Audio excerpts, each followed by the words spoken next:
Assalamualaikum warahmatullahi taala wabarakatuh.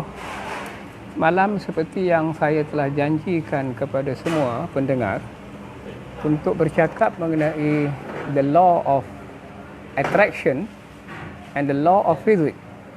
Jadi saya nak gabungkan the law of attraction dengan law of physics itu sekali kerana memandangkan idea-idea fizik sudah melalui satu sempadan, iaitu sempadan dipanggil dimensi spiritual dimension. Jadi bila kita masuk ke spiritual dimension, bermakna fizik tidak boleh lagi bercakap dalam soal alam nyata. Jadi saya nak mengupas tentang spiritual dimension ini. Kita sudah ada 23 dimensi. Ahli-ahli fizik telah bercakap mengenai 23 dimensi. Kita selalu bercakap tentang 3 dimensi. 3 dimensi ini ialah alam nyata. Jadi bila masuk 4 dimensi, itu bermakna sudah menempuhi alam pemikiran yang tinggi. Seperti yang disebut oleh Albert Einstein ketika beliau ditanya mengenai 4 dimension, lantas beliau menjawab, you will have to ask the spiritualist. Jadi spiritualist inilah yang disebut dalam kajian-kajian yang berkait rapat dengan alam metafizik. Baik, metafizik tak dapat dijangkau dengan akal semata-mata. Baik, sekarang saya nak kupas apa yang disebut oleh seorang pakar fizik daripada Jepun, ya. World renowned physics and futurist Michio Kaku. Nama pun Michio Kaku, dah kaku dia.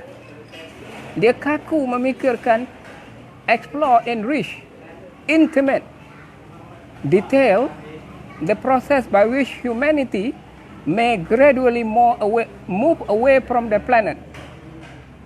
Dia bercakap ni di Australia. Saya dah menemukan beberapa maklumat dari Australia yang saya dapat dalam penemuan saya, sebuah dokumen yang ditulis do not release to any other government. Maklumat tu saya jumpa tepi jalan di sebuah rumah. Rumah kosong. Rumah tu warna biru dekat UIA. UIA Petaling Jaya. Fakulti Kejuruteraan. Waktu saya merayau di kawasan itu, nampaklah sampah-sampah di keliling rumah itu. Lantas saya ambil satu dokumen yang tertulis do not release to any other government. Mengapa Michio Kaku cakap soal Australia? Dia bentang kajian tu di Australia. Kerana Australia ini sebuah negara yang terlalu menitik beratkan seni bannernya, architectural design-nya cukup hebat. Jadi saya mahu kerajaan Malaysia tarik lebih ramai arkitek untuk pembangunan 2020 selepas ini supaya the law of physics and the law of attraction ini berjaya menarik lebih ramai cerdik pandai. Contohnya, dalam teori law of physics saya telah menarik seorang profesor, iaitu CEO profesor negara, namanya Profesor Dr. Radwan Cik Ros. Beliau berada di sebelah saya dan tangannya diletak sebelah bahu saya belah kiri. Kenapa dia letak tangan belah kiri? Bahu saya. Kemudian Naib Chancellor Universiti Islam Antarabangsa, Profesor Dr. Zulkifli Razak, meletakkan tangannya belah kanan saya. Saya telah berjaya menarik mereka dalam the law of attraction saya. Dan saya akan kupas tentang the physics of human body. Tapi mengikut dimensi spiritual. Saya ambil daripada Al-Quran. Allah sebut dalam Quran, wallahu khalaqakum wama ta'malun. Allah berfirman, aku jadikan kamu dan segala perbuatan kamu.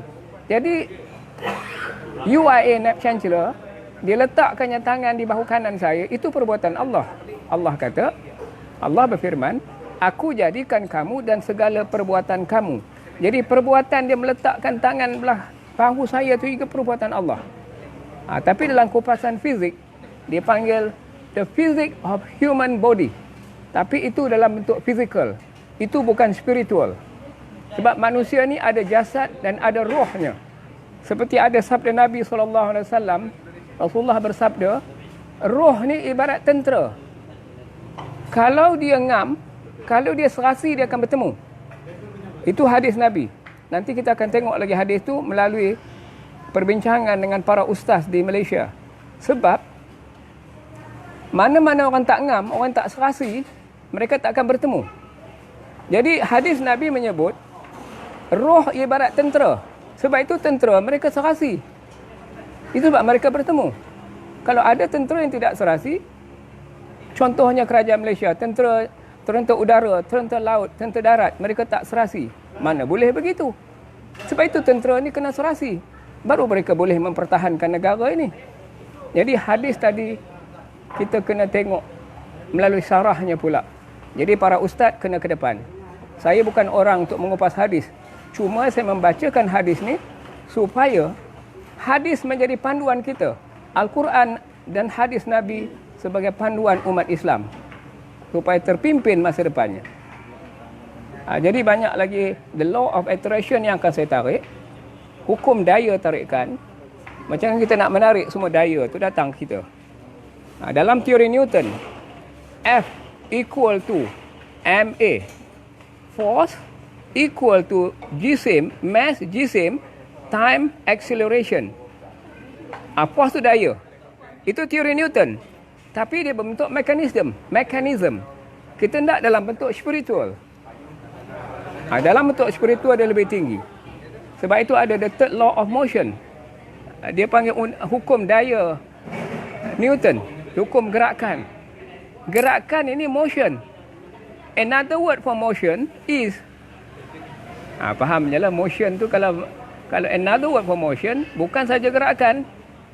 Kalau kita tukar motion in a toilet, maknanya passing motion. You know what is passing motion? You go to the restroom, that means you are passing motion. To urinate, that is motion, another word for motion. Jadi sebenarnya berkait-kait. Cuma saintis kita tidak menggabungkan jasad dengan roh. Roh terpisah dari jasad, menyebabkan teori sains tak hebat. Einstein pernah berkata, Grand Unified Theory menggabungkan 4 daya di bumi tapi dia tak berjaya. Lepas sejam dia meninggal. Saudara, law of attraction ialah satu hukum alam yang Allah jadikan untuk menarik semua ke satu unified theory. Itu sebab dipanggil Grand Unified Theory. Sekian dulu. Kita jumpa lagi.